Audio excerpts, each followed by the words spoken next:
이 새벽에 우리에게 주시는 하나님의 말씀은 느헤미야 9장 1절에서 8절까지의 말씀입니다. 제가 가지고 있는 성경책으로 구약성경 738쪽에 있습니다. 하나님의 말씀을 받들어 읽겠습니다.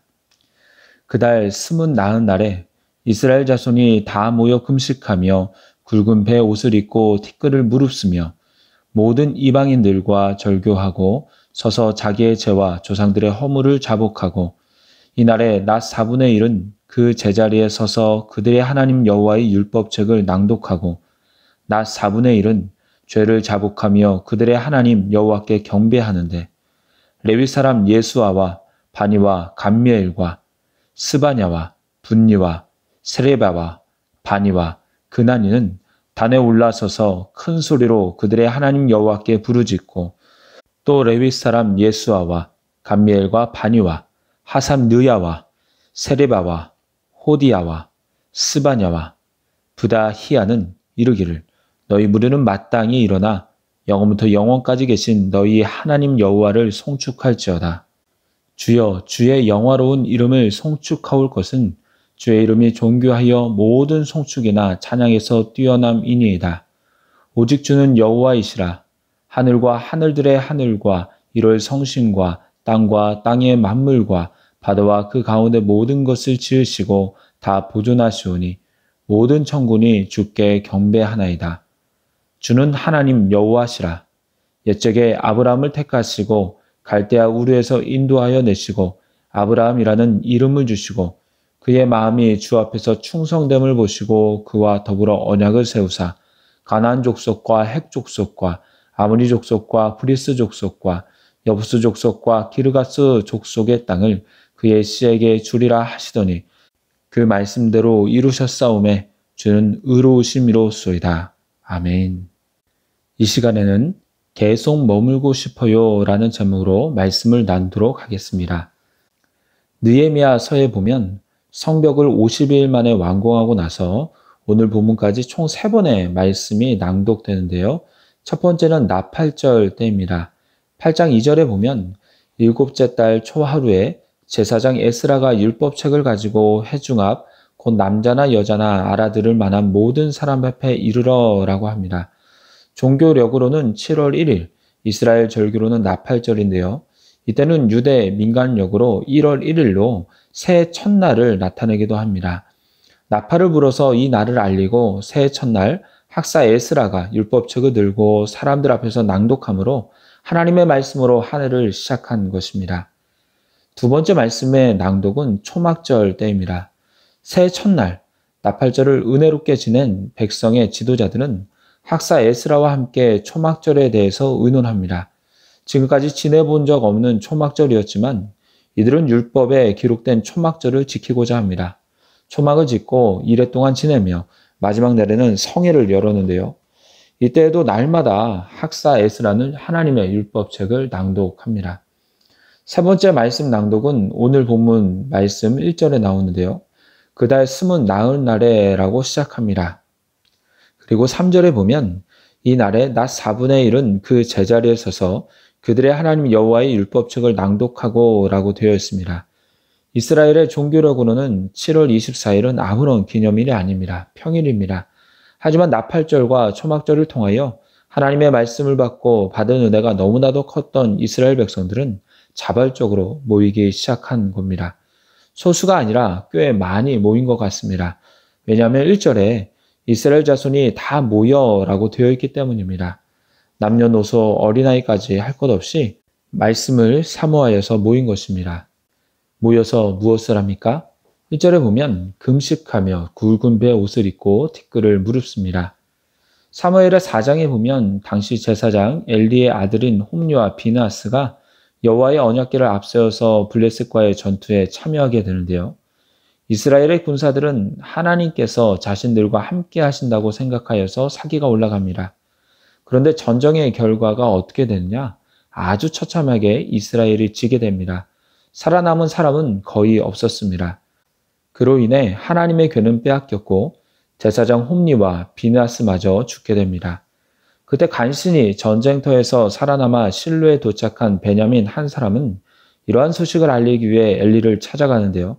그때 자기의 옷을 찢고 자기의 머리에 티끌을 덮어 쓰게 되죠.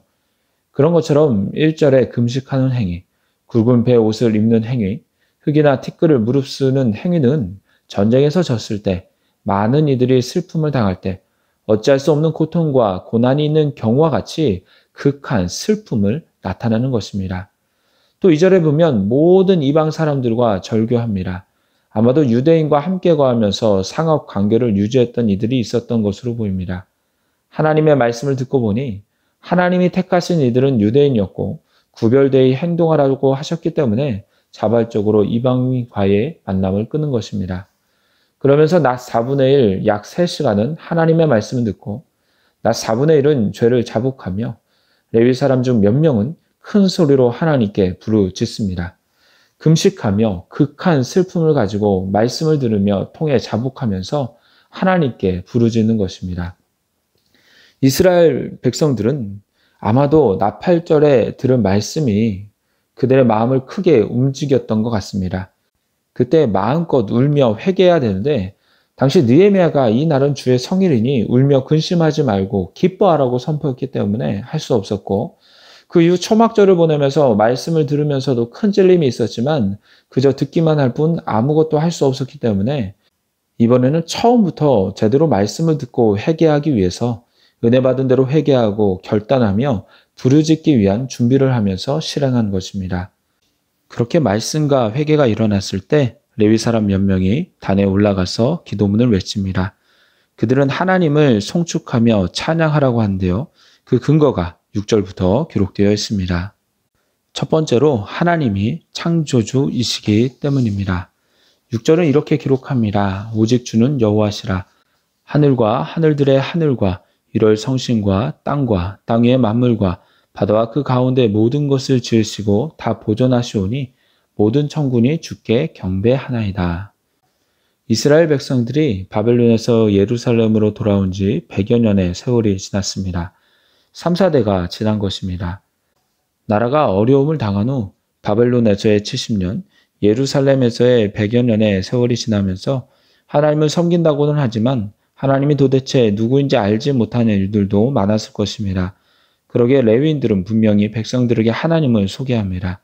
하나님은 하늘을 만드셨고 해와 달과 별을 만드셨으며 땅과 바다를 만드신 유일한 창조주라는 것입니다. 다른 나라들은 산의 신을, 땅의 신을, 바다의 신을 따로 믿고 섬기지만 실제로 보이는 모든 것들은 하나님이 지으신 것이요. 참신은 하나님밖에 없다는 것입니다. 유일하신 신, 이 세상의 창조주, 오직 하나님뿐임을 알리고 있습니다. 두 번째 찬양의 근거는 그 하나님이 우리를 택하셨다라는 것입니다. 하나님이 이스라엘의 조상 아브라함을 택하셨습니다. 그를 갈대아 우르에서 인도하여 내시고 이름을 아브람에서 아브라함으로 바꾸어 주셨습니다. 8절을 보면 하나님이 아브라함의 마음이 충성됨을 보시고 그와 더불어 언약을 세우셨다라고 합니다. 하나님께서 아브라함과 세우신 언약이 무엇입니까? 창세기 15절에 보면 아브라함이 깊이 잠들었을 때에 하나님께서 쪼갠 짐승들 사이로 지나가시며 언약을 세우시는데요. 그 언약의 내용은 아브라함의 자손이 이방에서 400년 동안 계기되지만 그 후에 4대 만에 돌아올 것이며 애국 강에서부터 유브라데까지 그 땅을 주겠다라는 겁니다. 즉 가나안 땅을 주시겠다라는 겁니다. 레위인들은 왜 이러한 얘기를 단에 올라가서 했을까요? 그것은 바로 창조주 하나님이 우리를 택하셨고 우리에게 그 약속대로 땅을 주셨다라는 겁니다. 그리고 그것은 이전의 언약으로 끝나는 것이 아니라 지금도 유효한 언약이기에 하나님께서 우리를 지금 이곳에 이끌어 주셨다라는 겁니다. 그 믿음을 소유하고 자긍심을 갖기 갖게 하기 위해서 말씀을 전하는 것으로 볼 수가 있습니다. 이제 말씀을 맺도록 하겠습니다. 작년 2월에 미국의 에즈베리 대학교에서 세계를 놀라게 한 적이 있었습니다. 한 목사님이 채플 시간에 설교를 하면서 이렇게 도전합니다. 하나님을 사랑하십시오. 이웃을 사랑하십시오. 친구들을 사랑하십시오. 무엇보다 하나님의 사랑을 알기 전에는 이 예배당을 나가지 말고 기도하십시오. 그 말씀에 수십 명의 대학생들이 나는 아직 하나님의 사랑을 모르니까 이 예배당을 나가지 말아야 되겠다라고 하고 그 말씀을 순수하게 받아들이고 계속해서 찬양하며 기도합니다. 그러면서 회개가 일어나고 통곡이 일어납니다. 이미 체프실을 떠나고 수업을 들었던 학생들은 통곡하며 기도하며 여전히 주님께로 나아가는 학생들을 보고 들어가서 같이 기도하다가 그렇게 수십 명이 수백 명이 되고 수천 명이 된 겁니다. 이러한 소식은 SNS로 퍼지게 되었고 인구 6천 명의 도시에 매일 수만 명이 와서 예배를 드리려고 모였기 때문에 총장이 안전의 문제로 예배를 중단하기까지 약 2주간의 예배가 지속됩니다. 이들은 24시간 찬양하며 예배하고 기도하였고 이 부흥의 현장에 들어가려고 몇 날 며칠 줄을 서는 진기한 풍경이 일어났었습니다. 그들은 그 어떤 것보다 하나님을 만나는 것이, 하나님 앞에 있는 것이, 하나님의 은혜를 경험하는 것이 소중했기 때문입니다. 오늘 말씀의 제목은 계속 머물고 싶어요입니다. 이스라엘 백성은 하나님이 좋고 그 말씀이 좋아서 그 앞에 계속 머무릅니다. 그 말씀은 듣기 좋은 달콤한 말이 아니었습니다. 심장과 폐부를 찌르는, 그래서 도저히 그 말씀을 듣고 하나님 앞에 회개하지 않고는 견딜 수 없는 자신의 죄를 돌아보는 말씀이었습니다. 그럼에도 그들은 회개하며 하나님 앞에 머무는 것이 좋았습니다. 그것이 밥보다, 농사보다, 다른 어떠한 것보다 우선이었습니다. 사랑하는 여러분, 여러분은 어느 자리에 계속 있고 싶으십니까? 오늘부터 추석 연휴입니다. 이 기간 동안 부모와 자녀, 친지들과 함께 지내면서 시간을 구별하여 하나님 앞에, 말씀 앞에 나 자신을 돌아보고 주님께로 향할 수 있는 복된 시간들이 되기를 바랍니다. 기도하겠습니다. 사랑의 하나님, 말씀을 귀히 여기고 그 말씀 앞에 철저하게 자신을 드러내고 고백하며 회개했던 이스라엘 백성들을 통해서 우리 자신의 영적 교만을 보게 하시니 감사를 드립니다. 이스라엘 백성들처럼 말씀 앞에 서며 하나님과 함께하는 것을 가장 우선순위로 소중하게 여기며 신앙의 연수가 되어갈수록 더욱 깊은 주님과의 교제 속에서 거할 수 있는 저희들의 삶이 될 수 있도록 인도하여 주시옵소서. 예수 그리스도의 이름으로 기도드리옵나이다. 아멘. 생명의 말씀으로 나를 채우사 주의 길 예비케 하소서. 성령의 능력으로 길을 부으사 진리를 선포